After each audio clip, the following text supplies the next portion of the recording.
ভোটকর্মীদের নিরাপত্তা সুনিশ্চিত করার দাবিতে মুখ্য নির্বাচনী আধিকারিক দফতরে 12 জুলাই কমিটি।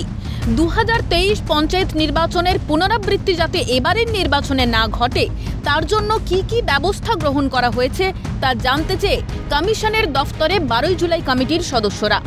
পাশাপাশি তাদের দাবি, নির্বাচনের আগে অস্থায়ী কর্মীদের ভোটের কাজে ব্যবহারের যে নিষেধাজ্ঞা জারি করেছিল কমিশন তা অনেক জায়গাতেই মানা হচ্ছে না। উদাহরণস্বরূপ কমিটির সদস্যরা দক্ষিণ কলকাতার নির্বাচনী কেন্দ্রের কথা তুলে ধরেছেন। সেখানকার প্রিসাইডিং অফিসার এবং সেক্টর অফিসার উভয়ই অস্থায়ী। এছাড়া পশ্চিম মেদিনীপুরেও অস্থায়ী কর্মীদের ভোটের কাজে যুক্ত করা হচ্ছে। এছাড়াও ভোট কর্মীদের ভয় দেখানো বন্ধ করতে কী ব্যবস্থা নিয়েছে কমিশন তাও জানতে চান সদস্যরা। 12 জুলাই কমিটির সদস্যদের মতে ভোটদানের ক্ষেত্রেও সমস্যায় পড়তে হচ্ছে ভোট কর্মীদের। ভোটের দায়িত্ব সামলাতে গিয়ে নিজেদের ভোটই দিতে পারছেন না তারা।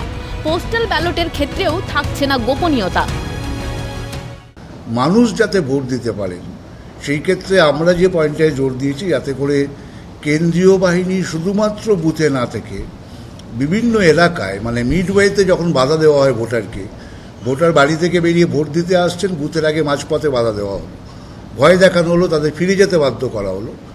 এই সমস্ত জায়গায় যাতে কেন্দ্রীয় বাহিনী দ্রুত ইন্টারভেন করতে পারে এবং ভোটাররা যাতে সব ক্ষেত্রে রাজ্য পুলিশের কাছে অভিযোগ করে আমরা দেখেছি সুরাহা হয় না, ভোটাররা যাতে সরাসরি কেন্দ্রীয় বাহিনীর কোনো দায়িত্বপ্রাপ্ত আধিকারিকের সাথে কথা বলতে পারেন, তাদের সমস্যার কথা জানাতে পারেন। কমিশনের তরফে সব রকম ব্যবস্থা গ্রহণের আশ্বাস দেওয়া হয়েছে। পাশাপাশি ভোট চলাকালীন বুথগুলিতে লাইভ স্ট্রিমিং চালানোরও আশ্বাস দিয়েছে কমিশন। ক্যামেরায় অপূর্ব দেবনাথের সঙ্গে খালিদ জামালের রিপোর্ট, ক্যালকাটা নিউজ।